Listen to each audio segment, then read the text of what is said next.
За всички любители на денс хитовете, танци по никое време. Новата музикална рубрика по Хоризонт всеки вторник от 15 часа и 15 минути. Танчо Георгиев.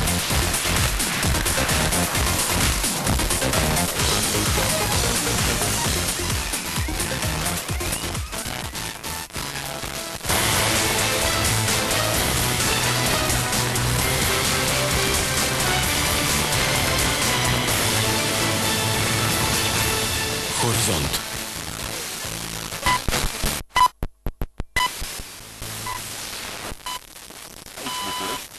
10 часа, емисия новини.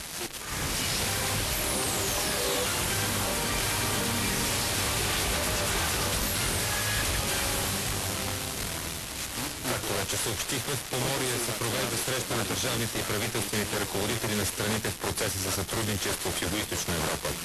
В интервю за програма Хоризонт вице-премиерът Ивайло Калфин определи като значителна ролята на председателството на нашата страна.